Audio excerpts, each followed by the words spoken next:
Toronto is in the Dish with One Spoon territory. The Dish with One Spoon is a treaty between the Anishinaabe, Mississaugas, Haudenosaunee, and the land.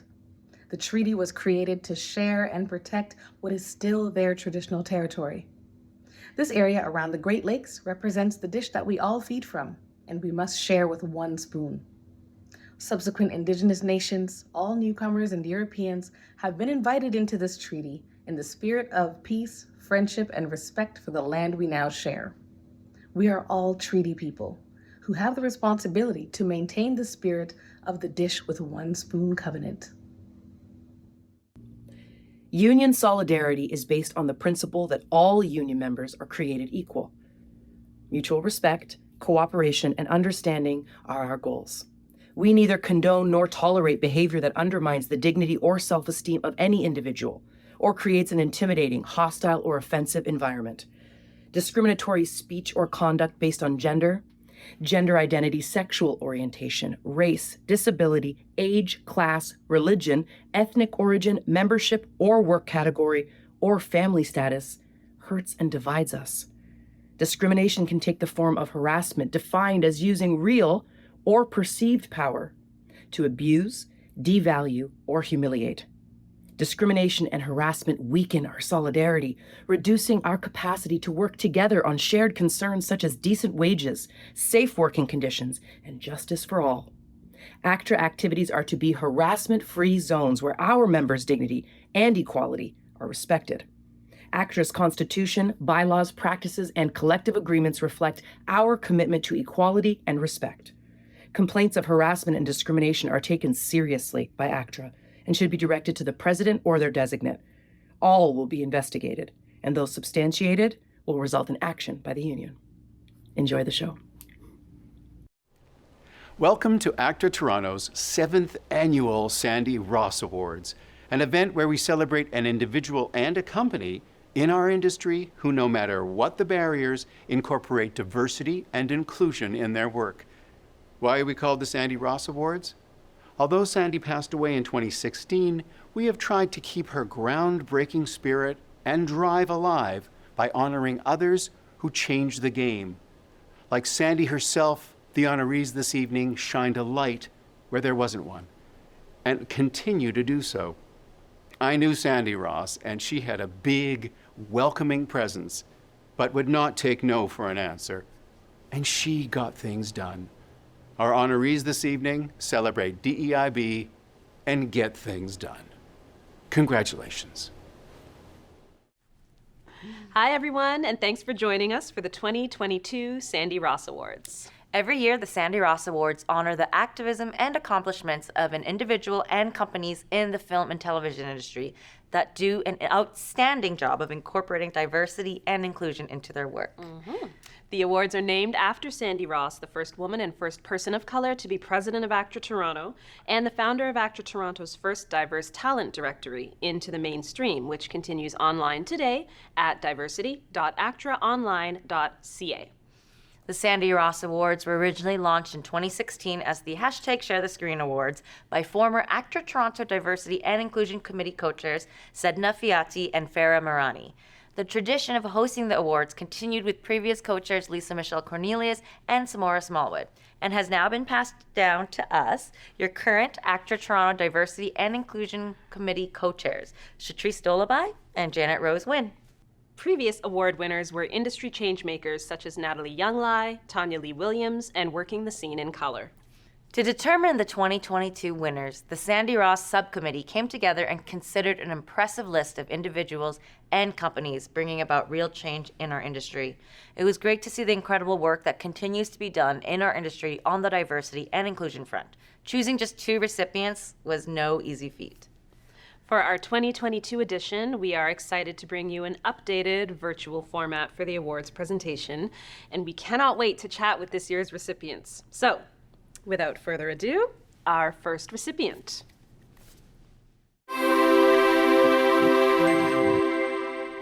And the winner for the individual Sandy Ross Award is an award-winning writer, producer, and TV radio host. For 6 seasons, she hosted the innovative art series CBC Arts Exhibitionist, helping to shine a spotlight on the work of artists across the country. She was awarded the Canadian Screen Award for Best Host.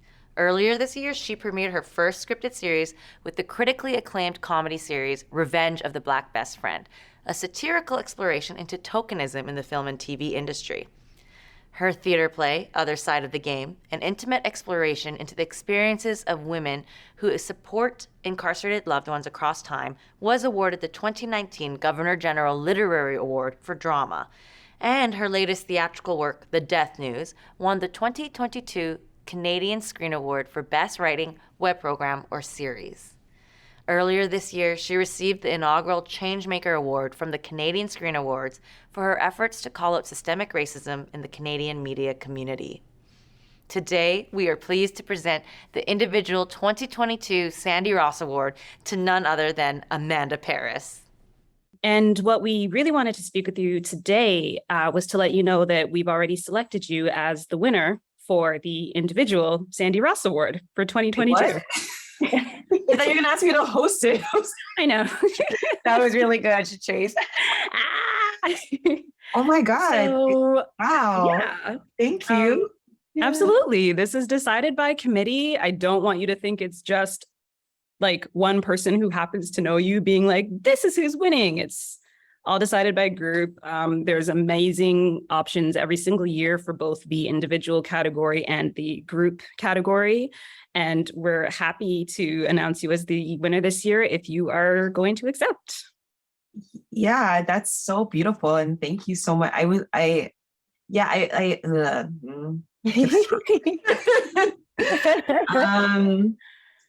Yeah, I'm very humbled by it. I never met Sandy Ross, but I do remember, I'm pretty sure when she passed, it was the first year that I was writing, sort of, I wanted to like acknowledge the artist that had passed for the year. And so for my column, like, I think she was included in it. And I remember researching her and just being kind of amazed that like, I didn't know her name and that I was only learning about her after the fact. And so, to win an award after somebody who I in researching was just like so wowed by and so in awe feels very humble. I can't even talk. I don't even know what I'm saying anymore, but thank you very much. Thank you so much for this award. It was a huge surprise and an incredible honor to receive it. I feel so privileged to get up every day and get to tell stories that to me are very vital, are important, and hopefully are pushing conversations forward so that we're not always talking about the same things over and over again. I know that I've only been able to do this kind of work and to be in this place in my life because of folks that paved the road for me to be here. Folks like Philip Aiken, folks like Karen King, Jennifer Hodge de Silva, Norbezi Philip, and of course, Sandy Ross. As we continue to talk about diversity, equity, inclusion, I really hope that we can continue to expand the conversation to talk about things like data, but also things like the kind of work culture that we have in this industry. As we continue to talk about diversity, equity, inclusion in this industry, I hope that the conversation can expand to include an interrogation into a work culture that makes it challenging for mothers and caregivers to be active participants. I know that from a personal experience, and also include a transformation into how we measure the success of projects, including an overhaul of outdated television ratings trackers. As you can tell, I feel very strongly about a lot of different things. Just to be a little bit personal, I want to dedicate this award to my grandfather who passed away earlier this year. His natural storytelling skills didn't get a chance to be nurtured in the same way that mine have, but he held captive audiences at family gatherings, at corner pubs, when we would walk to Shepherd's Bush in London. He worked every day cleaning buses in London to ensure that I could have the platform that I have, that I could have the opportunities that I have. He was always telling me how proud he was of me, and I hope he knows that I was really proud of him. Thank you so much to my family, to my husband, Kevin, to my mom, to my baby boy, Malcolm, who are the whys for all of it all. Thank you to my chosen family for bigging me up when I need those big ups, because I need them often. And thank you again for this award, this acknowledgement, and this reminder to keep going. I'm gonna keep trying to fight. Right now are scary times and difficult times It is soon going to be no longer cool to be political and progressive, to talk about diversity, equity, inclusion. We can already see it changing, but that doesn't mean that we have to change with it. And shout outs to everyone who's doing this fight in the midst of so much violence.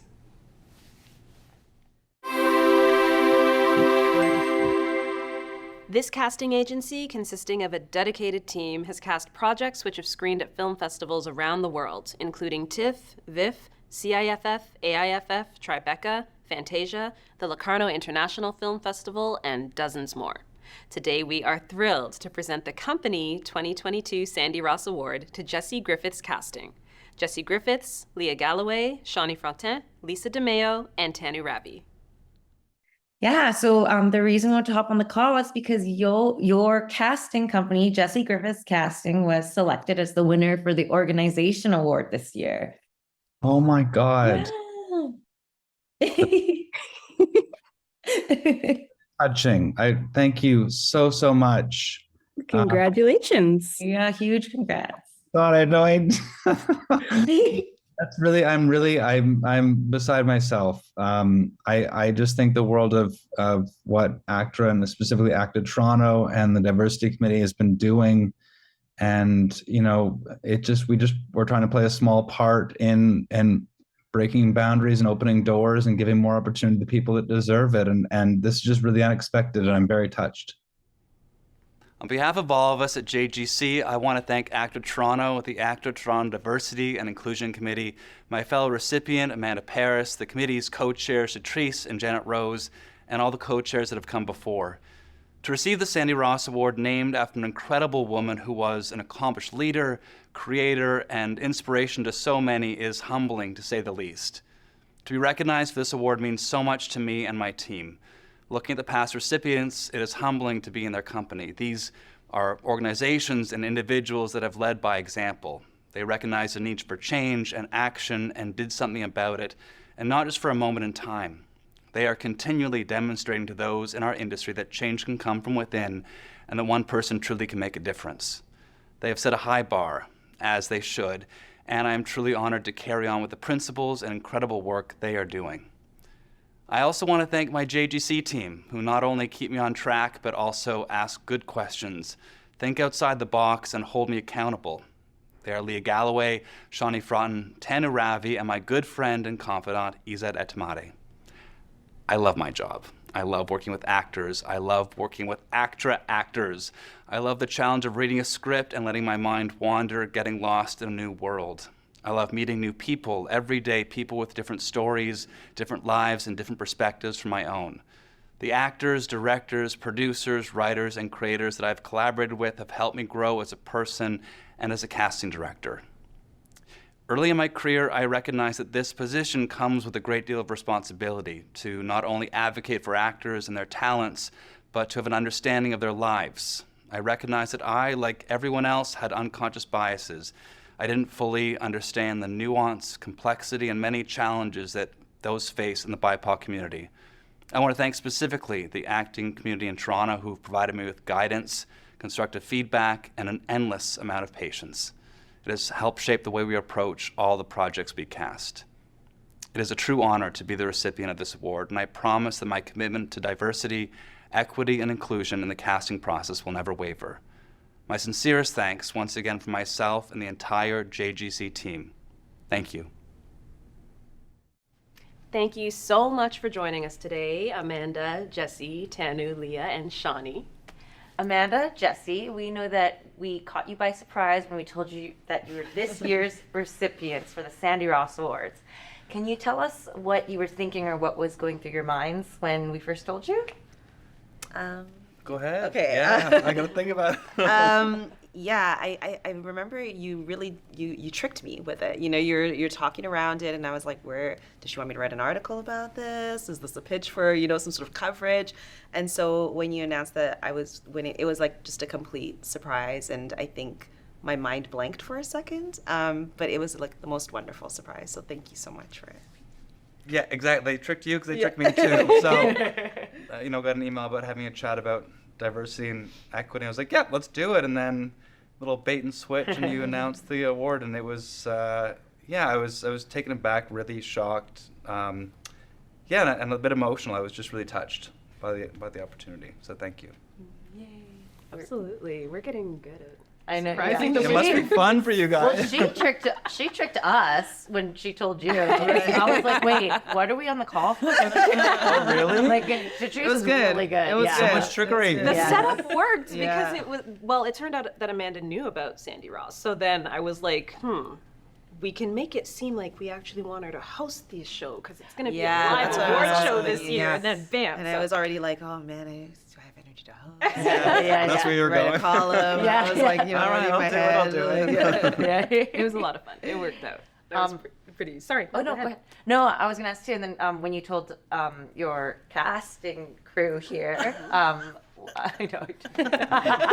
That's what I call them too. the Yeah. casting crew. Casting crew, yeah. What was the reaction like at the office? Well, I don't want to speak for them, but I was, but I will. Originally, really, like the stuff that we do in the office is truly like a team effort, and so I was just so touched and really excited and proud of the work that we do together, and it's because of everyone here and people who are not here with us now that I think that we're here, and so it was a great moment for the office, and I was really proud of everybody. But that was my reaction. What do you guys have to say about that? Definitely when we found out, I think you like called us all into like a Zoom meeting and told us. There was no trickery though. Yeah. He was just like, guys, I have some news. And we were all really, really like super touched by it. Obviously, you know, advocating for diversity and inclusion is so close to all of our hearts.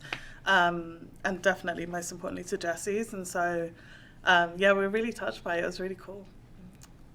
Yeah, just an immense pride of not only our team and the work that has been put in to working with the community, but also just proud of Jesse. You know, he's only been around for 4 years, so this is a big achievement to achieve in that time frame. So just pride all around.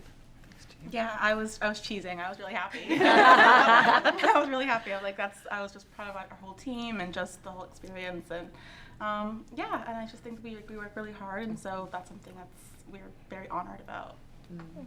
Amazing. Yeah, the hard work is definitely showing. So congrats again to all the winners for this year. And to go, I guess, a bit further back, do each of you or either of you remember the moment that you decided out of all the career paths in the world, mine is going to be something creative? It might not have been what you're doing because some of us started in different parts of the creative industries, but do you remember the moment that was for you? I mean, it was always what I wanted to be when I was younger. Like when I was a kid, the first dream I had for myself was to be a writer. And then, you know, the world misdirected me from it. So I feel like I had the clarity from a very early age, and a well-meaning family member, my uncle, when I told him, you know, he's asked, what do you want to be when you're older? And I was probably around 8. And I said, a writer. And he's like, oh, so you want to be broke? Don't you want to take care of your mom? And, you know, that was like the dream. I'm an only child to a single mom. So when he said, don't you want to take care of your mom? I was like, oh, no. And, you know, I've since reminded him of this memory, and he has no recollection of it. And he's like, I never said that. I'm so proud of you. But, you know, for better or worse, it kind of took me on a different path. And I don't have any regrets, though, because I think that's part of the journey, right? Like, I wouldn't be the kind of creator that I am if I didn't go on all those other diversions or explore all those other different arenas. So in terms of like as an adult, when it became clear that it was career, it's really funny. When you ask me that question, I'm like, is it? I'm just like, it is, of course, but I don't know that it's ever been a conscious thing. I feel like I feel so lucky every single time I get to work on new projects, and I kind of have a bit of a fatalistic, like, is this going to be the last time they let me do this? So, yeah, it's a real privilege to be able to have it, but I do think that it was always the original dream. So I'm excited to be kind of living it right now. Such a hard question. I kind of like fell into acting. I remember I moved to Ottawa from Toronto when I was in like grade 4 and didn't know anybody and was a new kid in a new school in a new city. And the very first person I met, he was an actor, a young actor, and his dad was a professional actor in Ottawa. And he said, you know, like, I take after school drama classes. You should come check it out. And I was like, okay. And then from then I kind of fell in love with it, and I went to a really great junior high school with an incredible drama department, and then I went to an arts high school with really supportive, challenging, intelligent teachers, and from then I went to theater school. Like, it just kind of happened, and I didn't think, like, I knew I was trained to be an actor, but, you know, I was just kind of going along for the ride, and I really enjoyed it. But there was a time when I was like, is this what I want to do? And so to answer your very specific question, the moment for me was I was debating going to law school for a long time. And I studied and I wrote the LSATs and I was starting to apply. And then I got a call about a theater gig that I had booked. And I was like, I'm going to do the theater gig. And I was like, and that was like my turning moment. I was like, I want to be, you know, in this industry for the long haul. And then I made a switch and went into casting, but this is the industry and place that I like to be. Yeah. Can you name a piece of art that made such an impact on you that you can say you'd be a different person if you hadn't seen it, experienced it, witnessed it? Yeah. Oh, and then this is a hard one for us. I've been thinking about it. I had, you know, as I told you about how I got into acting, but my parents exposed me to a lot of like live theater when I was a kid, and I have like core memories of seeing like the Phantom of the Opera when I was a really young, impressionable kid. And it wasn't like that musical in particular, but it was like the creation of art and a world and characters, and people can make a living at this, and the energy and joy and the excitement of being in the theater. So that was like that for me, not specifically the Phantom, but live theater in that moment. I was, you know, 5, 6, 7 years old. Like it's a core memory that I still have of sitting in those seats and watching the actors on stage. That's lovely. Can you top that? Like, what's let me see what I could do. So there was a sitcom. Sorry.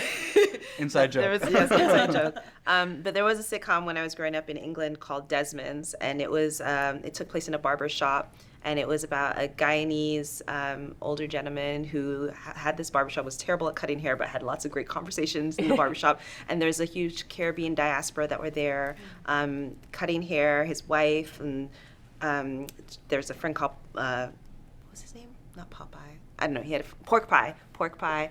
Anyway, it was a really popular comedy, and I watched it while I was growing up, and I didn't realize until quite recently how much of an impact that had on me to like have an opportunity to see a Caribbean community on screen and it just be normal. And then to become an adult and not see that at all, it's really tragic that it hasn't continued. But I think that, you know, when I was growing up, my mom always says, you know, when I was born, that was when the Oprah Winfrey Show kind of premiered, and so my mom was on mat leave watching Oprah, raising. And then I grew up literally being like Auntie Oprah, like not realizing she's not actually my aunt. Watching Desmond's, watching like, and there was just sort of like a really beautiful moment happening in the UK around like diverse programming in television, and that was my norm, and then it went away. So I feel like having experienced that at such a young age always made me feel like we should be there even if I don't see it right now. So, you know, I credit those shows for sort of subconsciously instilling in me the sense that like there's a place for me in this industry even when I don't see it every single day. Yeah. So another One Piece question, but what is one piece of advice that you wish you could go back in time and give your younger self earlier on in your career? Don't listen to your uncle. Well, no, I think just really understanding that it's not, you don't have to choose one thing. You know, like I think we trick kids by being like, what do you want to be when you get older? What's going to be your major? What's, you know, this sort of like idea of a linear sort of direction to your life. And I don't think that has not been the way my life has been at all. And I would like to tell my younger self to give yourself a little grace, allow yourself to experiment, to try things, to check out the world, to like do things a little bit differently than the sort of formulaic idea of success or progress that you kind of get instilled with or forced into. And I would tell myself, you know, that opportunity where that to just get out of here and like go live your life somewhere else, like take it, do it all, and then all of that will feed into whatever it is you choose to do. I feel so inspired right Yeah, now. I likewise. have to say that. Likewise. Wow, I felt like you would like Talking just blow directly my to you. life directly to me.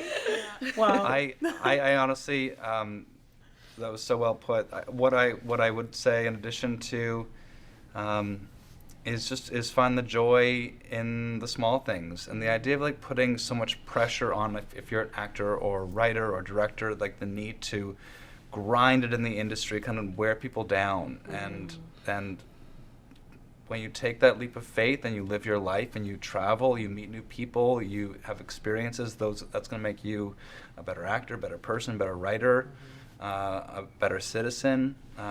So like my one piece of advice is like, don't put too much stress on yourself, like enjoy the ride. Because once you kind of take that off, it can be a lot of fun. And this industry is hard, and it's important to have perspective. Yeah, indeed. Great advice. I hope you're all listening out there, because I think that hits all of us. Including all of those. So this is a big question. Do either of you find your efforts to push for diversity and inclusion are received differently because of who you are? For example, is there ever a feeling of being tokenized or being dismissed based on your own identity while doing this work? It's a big question. That's a great question. I can't speak for how other people, respond to the work we do and kind of our thoughts and our philosophy. I know that personally I've had to do a lot of soul searching and ask myself some tough questions and educate myself. And so, kind of the role as a casting director, you're interacting with a lot of different people, and I think it's really important to acknowledge your own shortcomings while continually striving to grow and do better and surround yourself with, people who know more than you. So I would never pretend to be an expert at diversity, equity, and inclusion. But the growth that we're making, it's a journey, and I think that, I don't think I can, as I said, I don't think I can control what other people respond to, just knowing that for me and for my entire team, it comes from a genuine place. Yeah, I mean, I think if you spend a lot of time worrying about the perception, it's going to really distract you.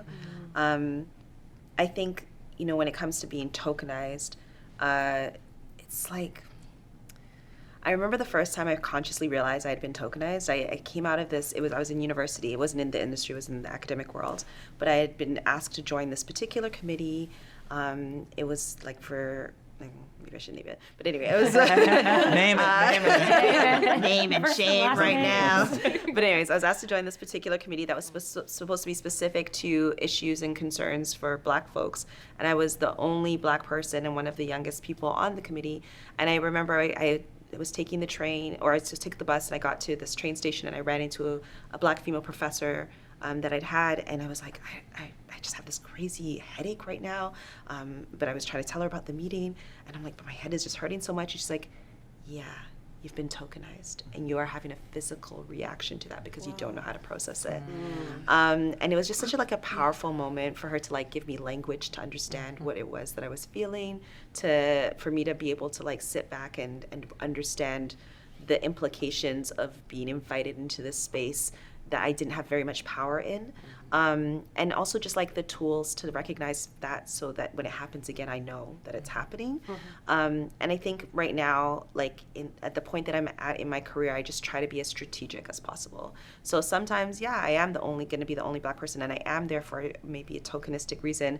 Will I stay there? And I will make the decision based on what can I do to change, or what can I do with the little power that I'm given in this particular moment? Is there enough that it is worth the experience of being tokenized? Can I take this and run with it and do something that helps to dismantle the system a little bit more? Can I take this and infiltrate a little bit more? Can I take this and open the door a little bit wider? Or just kick down the damn door, unscrew it, and just leave everything wide open? Is there something that I can do with this? If there's not, don't waste my time. I'm saying no to it. So I think that I'm just trying to be as I don't think everything is as clear cut. I think, diversity, equity, inclusion is now they're becoming words that are losing meaning because they're utilized so often, and they're kind of becoming part of the toolkit of oppression to be we've checked off these boxes, right? And so in knowing that, how can we be strategic about the ways that we think radically about our plans and push in different ways? So I don't know, I'm talking all over the place, but I just think that, I think that right now, I'm always just trying to think as strategically as possible. I don't want to waste time. I want to do important work. And so whatever is the best route and mechanism to do that is what I'm trying to figure out. And I love that. Do you guys have anything you want to add, or? Honestly, I second everything, like basically what you both said. Yeah. Yeah. I'm honestly, I'm like processing everything that's just been said because I'm just like, it's a lot. Yeah. Yeah, I love the perspective of, even if someone invited me here as a token, if I can use my time here or whatever resources are here to blow something wider open for somebody else, I'm not a token anymore. So like they tried it and it didn't even work. I'm gonna hang on to that. And I think also being brave enough to call it out at certain times, like knowing when is the right time to do that and when's not the right time to do that. But I think calling it out is really important in the moment, especially if you feel a certain way about it. Yeah. Yeah, that was great. I'm like reminded about why I did this, why we do what we do. It's like, it's very powerful. So thank you. Absolutely. Thank you both. So, Amanda, so you're one of our few winners from recent years who already knew about Sandy Ross before the topic was kind of brought up. And of course, Ms. Ross is no longer here with us. And there are a lot of things that I would love to be able to just ask her in person. But one thing that I'm curious for your take on is whether you think, or what you think her thoughts would be on here at the end of 2022, the amount of progress that we have made either in front of the camera or behind the camera, because there's been some. So with someone like Sandy Ross kind of in your ear, has there been enough, or has there been a lot even? Yeah, I mean, I never met her. I actually knew about her because I was doing this, I was writing a column and I wanted to acknowledge the artists that had passed every single year, because I felt like we were talking earlier about the lack of media coverage around a lot of things, including like we lose people's names, we lose who they are, we don't have a star system here. And so I wanted to create, this like ritual that I did for a few years straight of just like acknowledging some of the artists that had passed. And that's how I learned about her in 2016 when she passed. And so, and I remember it because I was like, oh my God, this woman has done so much and did so much and really transformed the industry in so many ways. And one of the founding members of Obsidian Theater Company, a company that means so much to me personally and has really elevated not just my personal work, but also my capacity to understand the world through the works that they create. So anyway, I say all of that to say I don't know her personally, so it feels kind of hard to imagine how she would think and feel about this. But I think what I would love to ask her and would love to hear her speak on is what are the things that we should look out for? Because we often, these moments happen in cycles. And when I say these moments, I mean these moments where people care about things like diversity, equity, inclusion, even if it goes by a different term. These moments where they're like, okay, we're going to make our profile pictures black squares and we're going to apologize and we're going to, make all of these policies and change these systems for a moment. And then it stops being cool or interesting, or people feel tired of feeling guilty. So I would ask her, what should we be thinking about and preparing ourselves for? How do we, what's the kind of work that we need to do to ensure that even if they're only interested for a moment, we've done enough change that things can never go back to the way that they were. I would just, the long view, right? Because she's been doing the work for so long on such an important scale. I would love to just inquire, which is the kind of, questions that I have for so many folks, but I would love to inquire from her, like, what should we be looking out for and how should we work strategically? Again, that's my word. But how should we be working strategically knowing that we cannot rely on folks feeling guilty or interested in this moment for very long? Jesse, since you're in casting, as actors, we often hear from folks in casting that they can't be held responsible for when productions have biased or discriminatory preferences, because casting's job is simply to see us and get the productions the talent they want. What is your take on this? It's an excellent question. It's true in the sense that at the end of the day, we don't get the final say in who gets cast. That's just that's the reality of the structure that's kind of built. You go, casting and producers. I don't think that that's a great excuse. I think that there, I've said before, I don't get a choice in who gets cast, but I do get a role in who I bring into audition, and I take that responsibility very seriously. I think also the part of the casting job which I enjoy is it's creative. So I'm instructed with who they want to see, and that's great. But I'm also going to show you some other options too, because there are so many wonderful people that might not fit into your box. And if I'm just being hired to show you exactly who you want to see, then anyone can do that. And what makes me different, and I don't mean different by being challenging, but like who I respond to, my aesthetic, like what I see in actors. So I think that that's part of it. That's the control I do have over it. I'm really, really lucky that the projects we get to work on are usually with people who are open-minded, who are true collaborators, who are allies, who appreciate diversity, equity, inclusion. Those are the projects that I just feel like kind of gravitated towards our office, that we're really lucky for that. So I don't have to have those conversations with producers who are looking for a box of a person. There is the odd time when they do, and we have a conversation about it. If all of your cast is white, I want to know why. And if it's not, clearly in the script and part of the story structure, then we need to have a conversation about it. And we have, and we do. But I just think we've been really, really very lucky that the projects that come our way are with people who want to do good work with good stories and are open-minded about the casting process. Guys, anything? That's exactly what I was going to say. Oh, good. We've been very fortunate working with teams who are open-minded and don't have a specific built character in mind. They want to see all the talent that comes in all shapes, sizes, colors, and that's what I really love working about. What I really love working with this team for. I also think we're lucky in our team that we have the space to speak up to Jessie if we feel a certain way about something that's said or certain decisions being made. And luckily, obviously, like you said, those those conversations are not easy to have for anyone. So the fact that Jessie takes on board our opinions and what we feel, and then has those difficult conversations means a lot as well.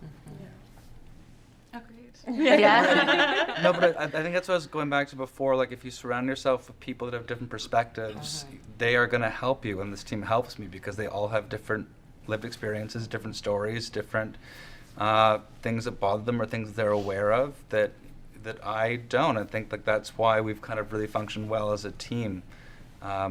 We speak up and we have those conversations. We can have them internally before we have to take them to, a producer, but we kind of get our facts right and our arguments in place so we can have an intelligent conversation about, how to approach the casting process. Awesome. I want to veer just a little bit off because I want to ask if there has ever been pushback on that question, of oh, I'm seeing everyone nod. Yeah. Okay. Yeah. And I just want to know, how have you handled that in the past, or have you actually parted ways with production because they weren't willing to see a different way? Yeah, I don't think I've ever had someone push back and say, no, we're not doing it this way. I think they've pushed back and they've been surprised. I think sometimes people get their backs up when you have a conversation and you call them out on something that you don't think is right. And that is a natural reaction to get your back up. I think that unfortunately it happens mainly in the commercial world, which is largely a visual medium. And they're not looking for talent, they're looking for a look to fit in their box. So often that is where we see it. And sometimes it's it is a conversation, and sometimes it's a compromise. So, this is what you want, okay, but I'm also going to show you these additional people, or can we expand, our criteria for this other role? It's not a perfect system. And I think back to my original point before, the projects we do typically work on are very collaborative, but there is pushback and it can be hard.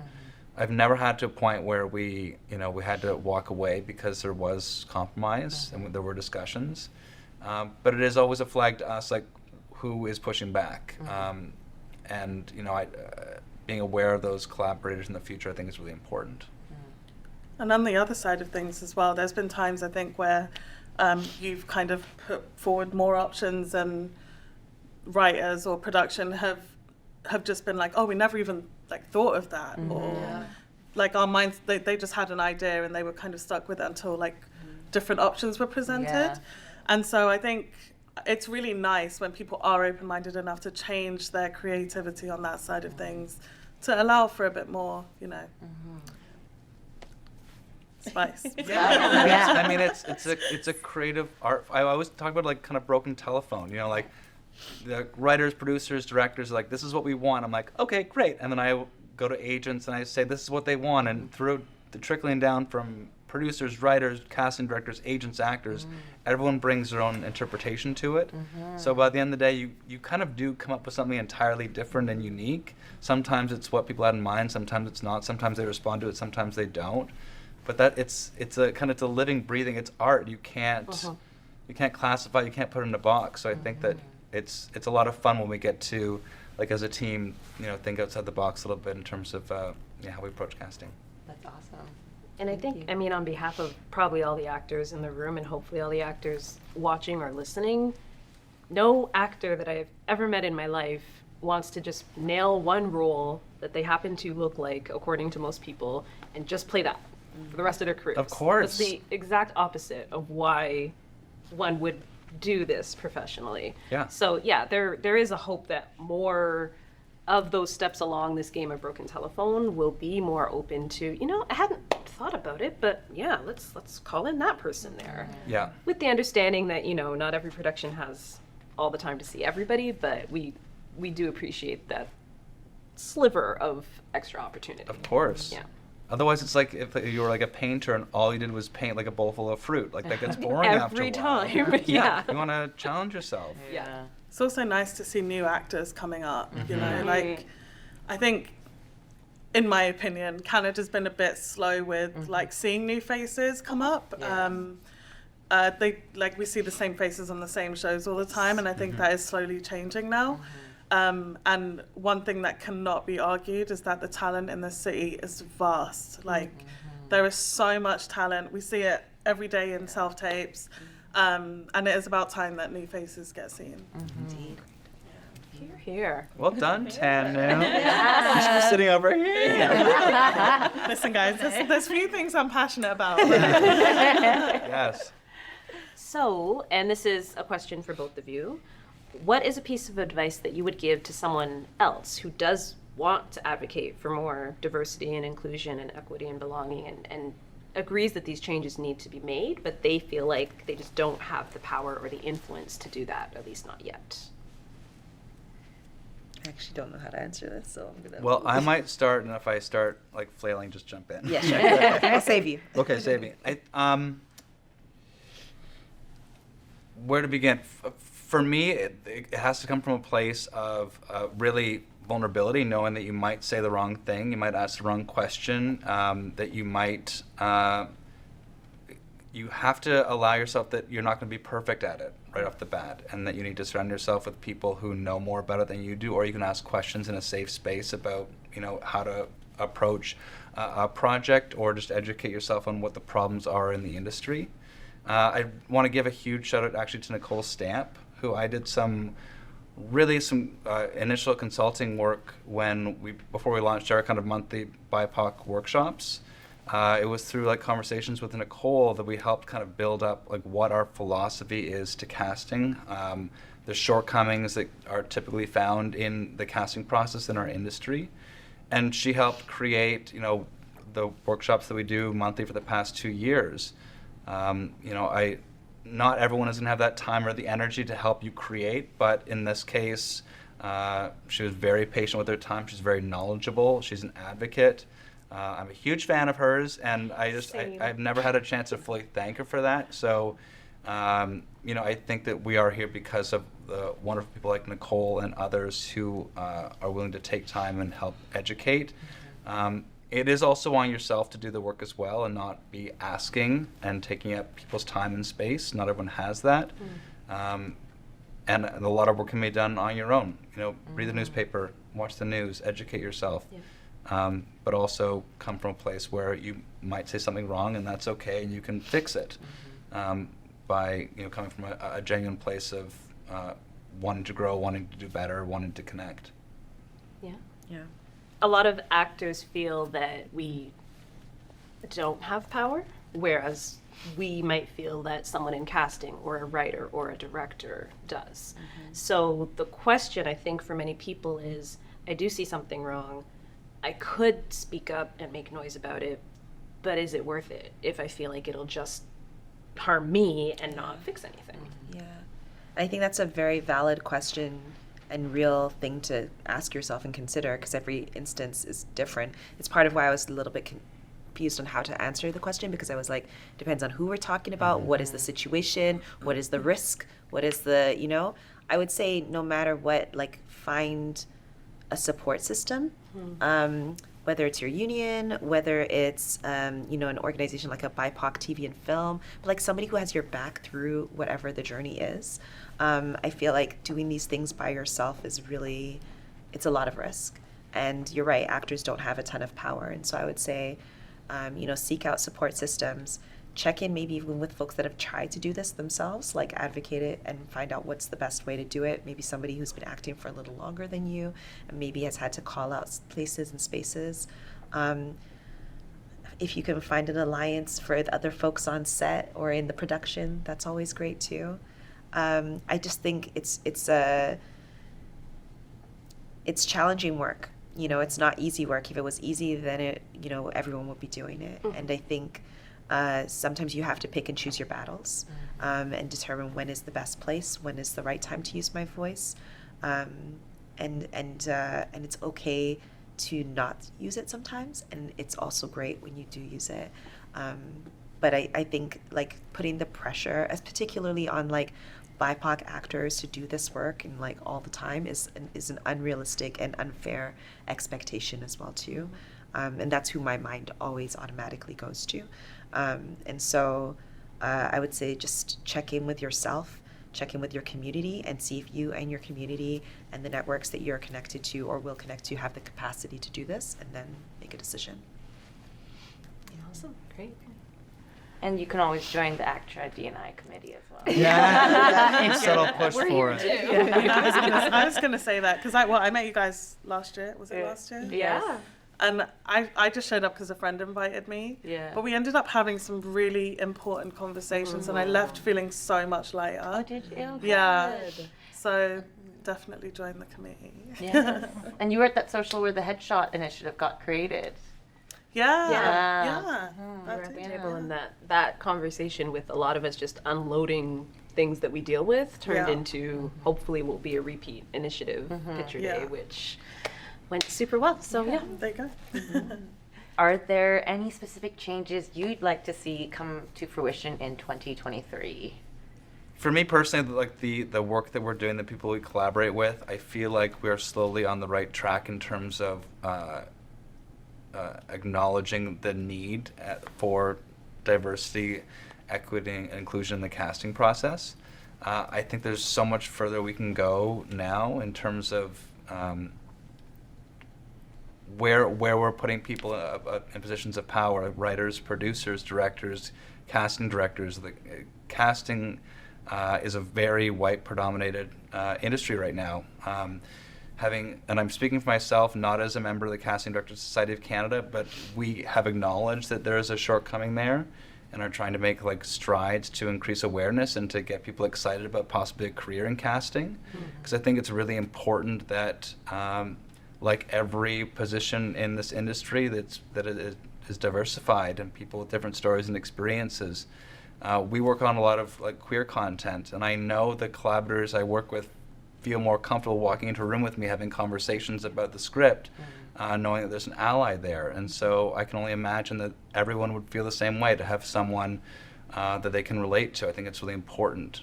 So for me, I would like to see 1,000 people sign up to be casting directors in Canada. I think that would be, I think that I want more people to reach out. We get a lot of questions about internships and assistants, which is great. It's just hard from a bandwidth perspective, but we are, as I said, running an internship program with the CDC, and that is now an annual thing that we're doing. So hopefully more people get excited about a career in casting. I can't speak to writers and producers, but that's a small change I think that we can make and I want to see grow. So for all of you out there, if you're interested, there's internship, and any casting directors listening, maybe it's time to open up your assistantships.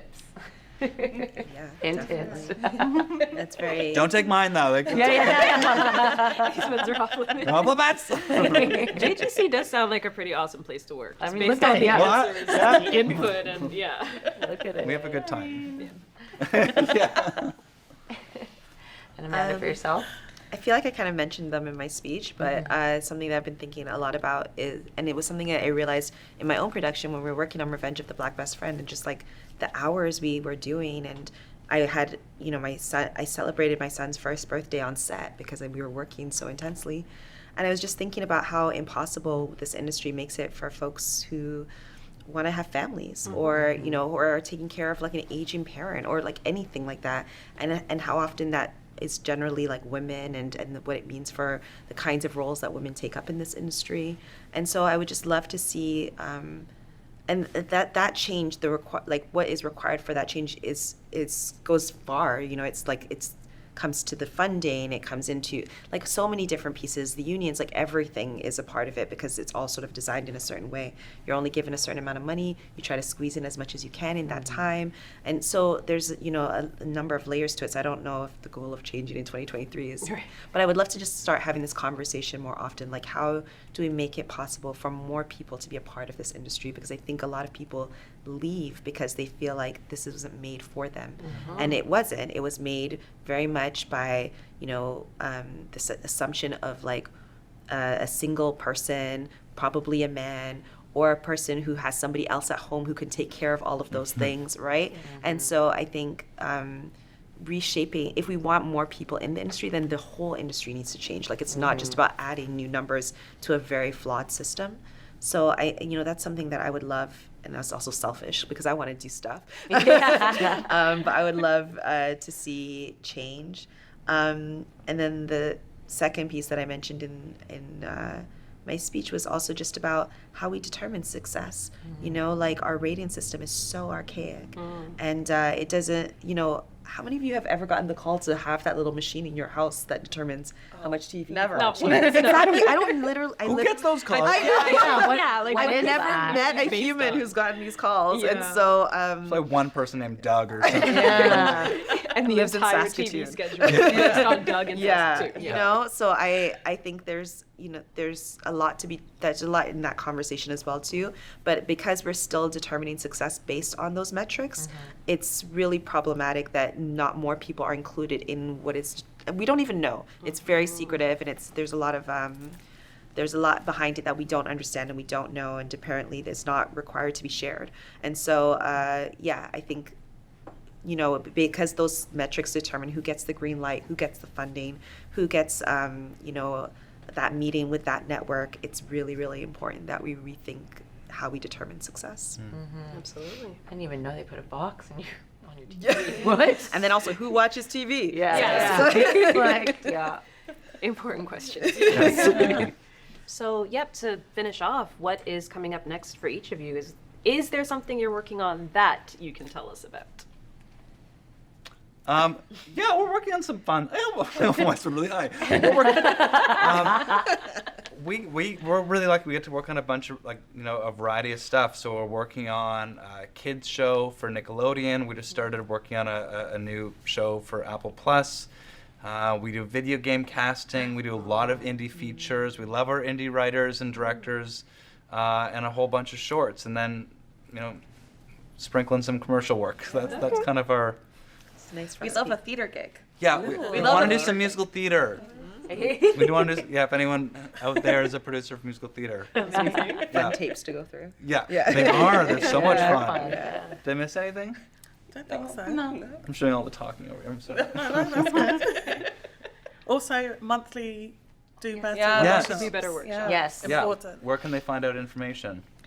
JessieGriffithsCasting.com. From the social media manager. There you go. We always post to our, once a month, we will post to our Instagram, to our Facebook, so follow us on those platforms. And if there's anything you ever want to see us, if there's a certain workshop that you need, let us know, because we really want to make sure that we're properly giving back to the community. I mean, Amanda. Amanda, what do you think? While you're here, this was planned over there. We'll talk later. So work around your schedule. She said yes. But just for those, but just for those who are watching who don't know, this is one of the reasons that Jesse Griffith's casting was such a front runner for the Sandy Ross Awards, is because the Do Better workshop started off when we had everything happening in 2020, and the discussion was happening about equity and inclusion and belonging and diversity. And you are one of the groups that has continued that fight since it started, where we've seen a lot of it taper off. And that's why in 2022 we had this discussion, and because the names popped up before, but it's like you're still doing it, and it's so visible and important to us, to people out there. So that's. I actually met Jesse in a Do Better workshop before I started working for him, so it works.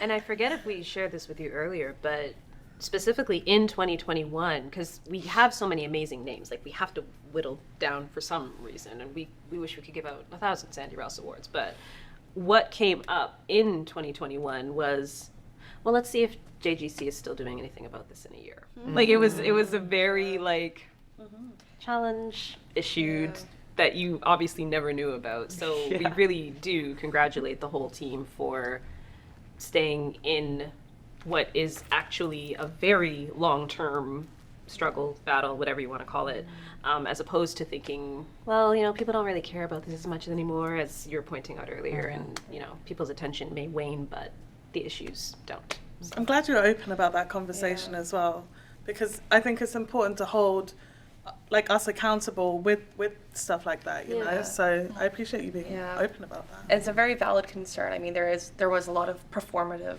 activism, and that is the last thing that we would ever want. So it's very important that we give back to the community and we continue these conversations. It's also, if I can be really honest, very self-serving in the way that we do it because I actually get to meet new people. Like every single time we do it, we're meeting new actors or having good conversations or bringing in new guests that can speak to new faces. So every month it's new people. It's allowing them to connect with the cast and director in a way that's like hopefully not scary. Yeah.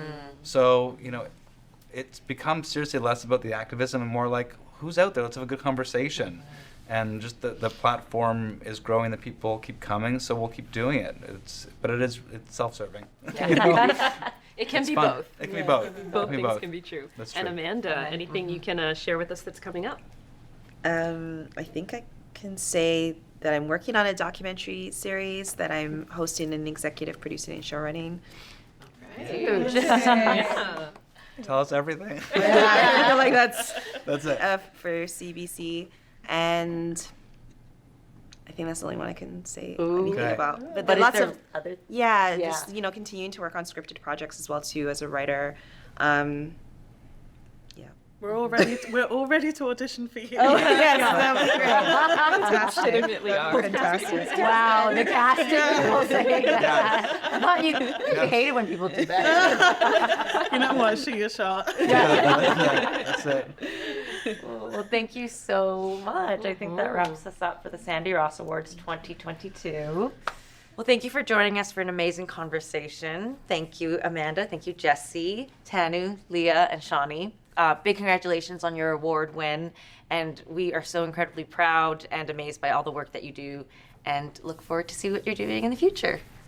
Absolutely. I think Sandy Ross would be proud of everyone as well.